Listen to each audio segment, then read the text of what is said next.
O Despertar do Espírito, capítulo 1, A Busca.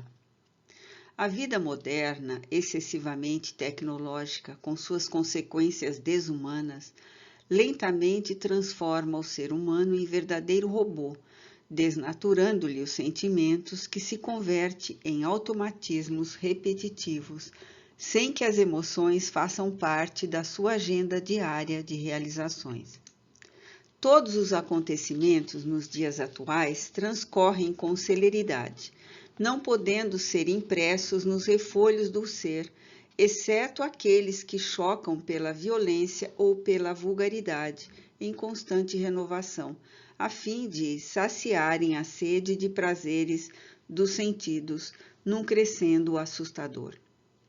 As questões nobres da existência têm sido substituídas pelas soluções simples apresentadas pelas máquinas devoradoras, que facultam mais tempo a todos, que, não obstante, continuam com a carência de espaço físico e mental para refazimento e renovação emocional.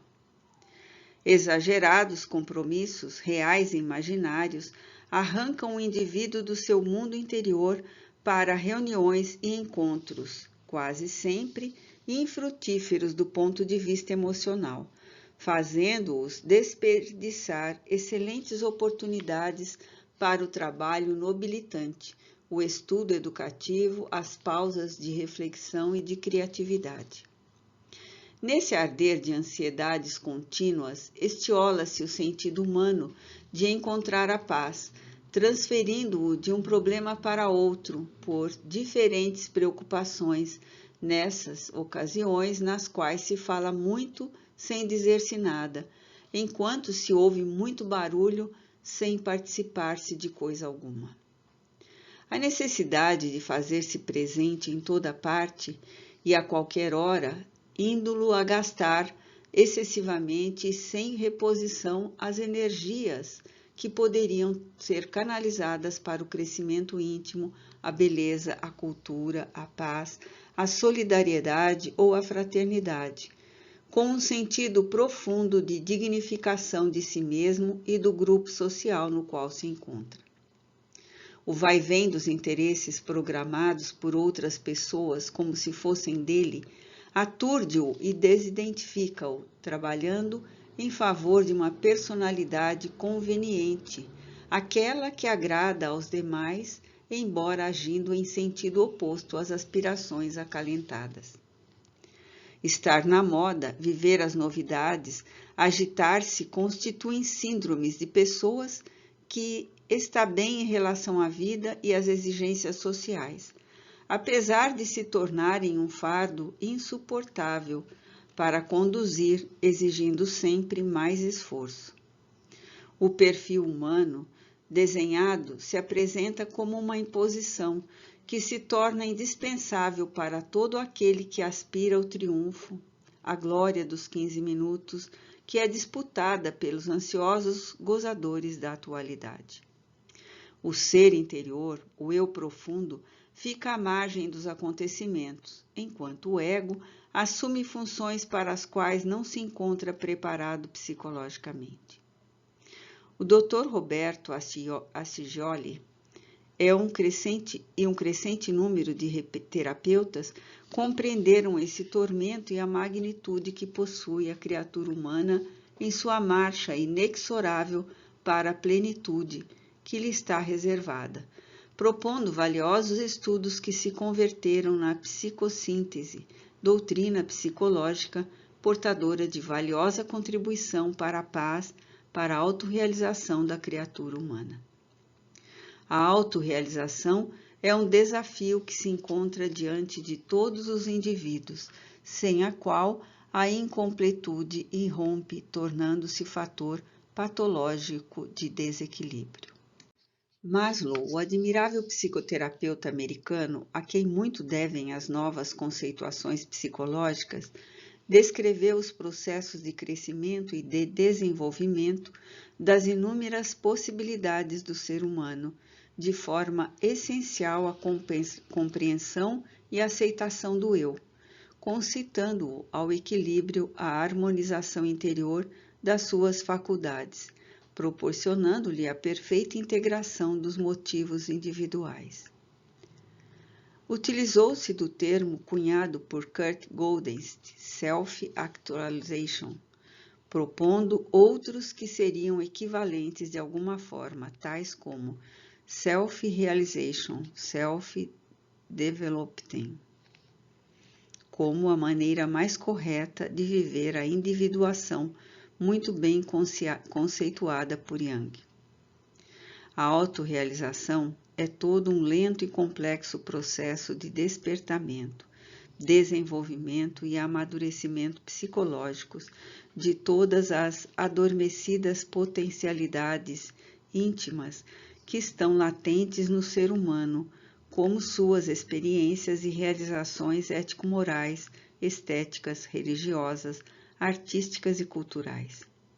Equivale esclarecer que é todo um esforço bem direcionado para a realização do eu profundo, e não da superficialidade das paixões do ego. Torvelinho social e solicitude. Conduzido pela movimentação incessante da globalização dos interesses, das lutas, dos comportamentos ditados pela mídia alucinada e pela automação proposta pelo sistema vigente na sociedade, o indivíduo vê-se empurrado para onde e com quem não mantém qualquer traço de afinidade ou pensamento comum, atendendo mais às imposições arbitrárias da situação que à autossatisfação a que aspira. Sentindo-se a personalidade agredida pelos valores que lhe são impostos sem conveniente livre escolha, a qual lhe proporcionaria equilíbrio, o transtorno comportamental se lhe instala em face da dicotomia entre aquilo que sente e o que deve demonstrar, de forma a estar em harmonia com o grupo social, sempre exigente e extravagante. O ser humano é, por excelência, um animal social, como decorrência inevitável do seu instinto gregário, que necessita do outro para a sustentação dos requisitos que o constituem. Não obstante, a sua individualidade não pode sucumbir no báratro das situações existentes, que lhe não concedem compensações emocionais. Há funções psicológicas que não podem ser negligenciadas sem graves consequências, como a intuição, a criatividade, a vontade, que se exteriorizam do fulcro da psique humana, que é o espírito. Os indivíduos são diferentes entre si, em razão do seu processo evolutivo, apresentando tendências, comportamentos e necessidades específicas. Estabelecer técnicas e ética de comportamento psicológico assentadas na experiência com alguns biótipos é conspirar contra a sua saúde emocional, porquanto os valores que a uns preenchem as carências, para outros passam sem qualquer significativa emoção. Há conflitos que pairam no imo do ser humano e nem sempre são excogitados com a serenidade e o cuidado que merecem, como a ambivalência, a tendência à inércia de alguns, indiferentes a novas conquistas e a alteração do comportamento, enquanto outros buscam a aventura, a afirmação de valores, a segurança. Ocorre também o surgimento de novos impulsos que se apresentam como necessidades urgentes que pretendem a superação das anteriores. E esses fenômenos tomam corpo nos momentos de definição de rumos, nos períodos da adolescência em trânsito para a idade adulta e dessa para a velhice, especialmente abrangendo as aspirações religiosas, as espirituais. O ser humano é uma unidade orgânica, sem dúvida, mas que não pode ser comparada ao fenômeno que ocorre com a célula na harmonia do corpo somático, que se submete aos impositivos do conjunto a fim de que o mesmo se apresente saudável. Essa unidade orgânica, diferentemente da célula, pensa e tem sentimentos próprios que devem ser canalizados para o seu bem-estar e o equilíbrio do grupo social.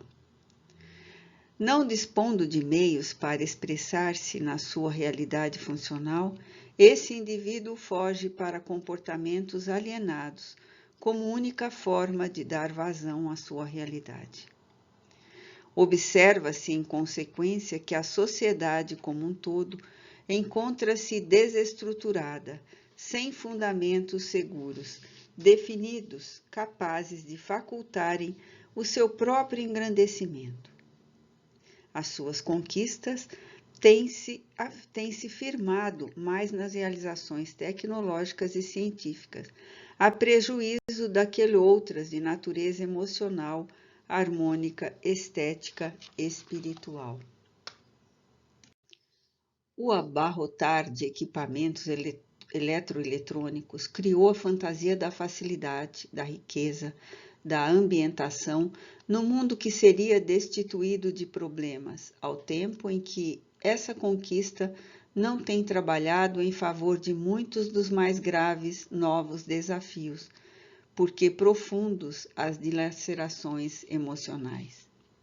Em face dessa conduta, irrompem na sociedade a violência, a agressividade, o desrespeito ao cidadão, a perda do seu espaço, o medo, a insegurança ameaçadora, a fuga para as fortalezas domésticas, a ansiedade, a desconfiança. Tais ocorrências afastam o indivíduo de si mesmo, desidentificam-lhe os objetivos fundamentais da existência, levando-o à perda do contato com a sua realidade interior, afetada pelos contingentes externos. A vida em sociedade não pode expulsar o interesse da busca da individuação de cada um dos seus membros, tornando-os confusos e padronizados em uma escala comum.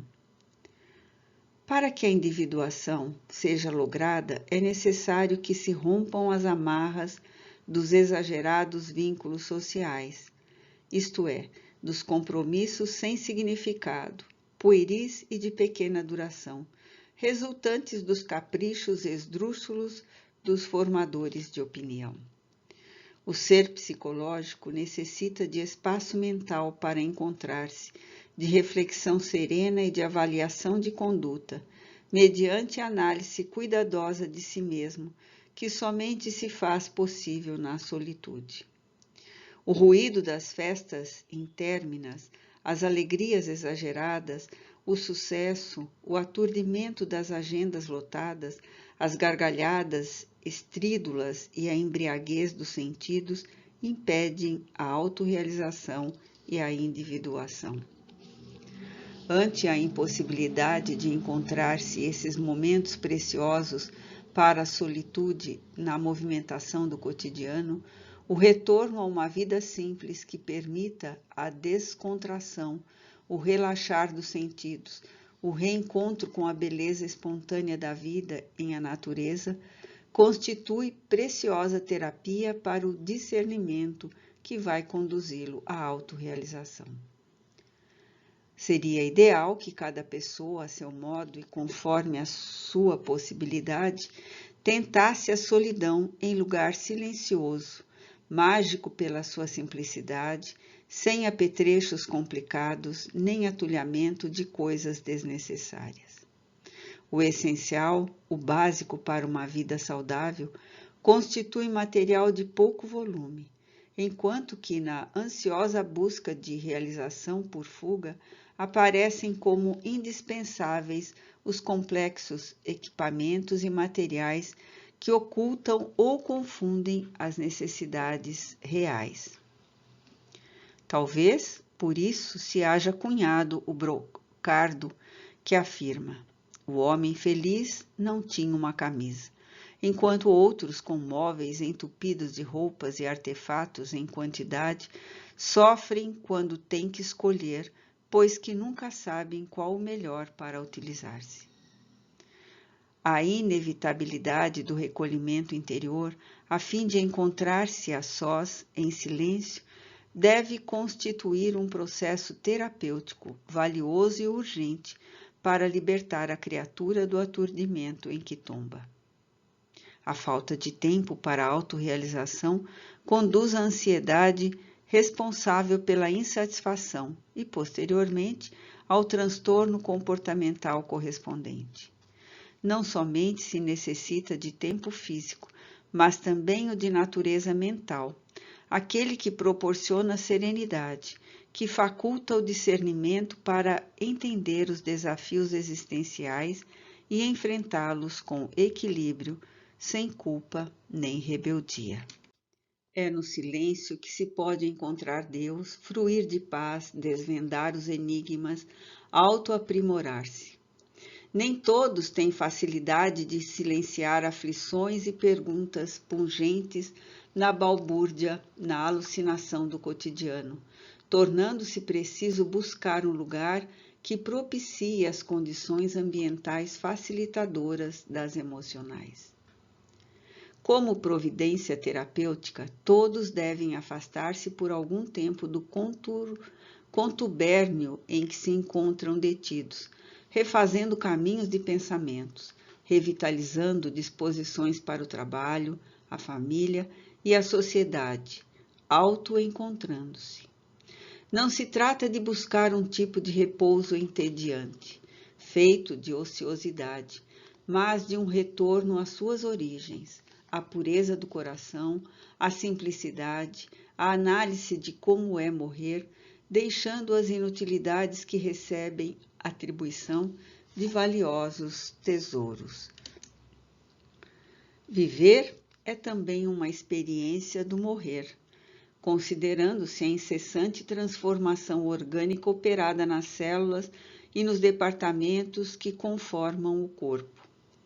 Quando ocorre o fenômeno final, ou pouco antes, o ser desperta para o significado real da existência e das suas aquisições, experimentando frustração e amargura pelo uso inadequado que deu à jornada, ora em encerramento.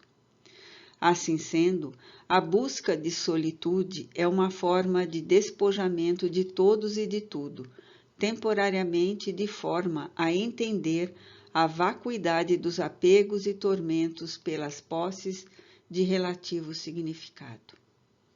O maior tesouro é a identificação do eu, com todos os conteúdos vitais que conduz à aquisição que somente é lograda mediante ingentes sacrifícios.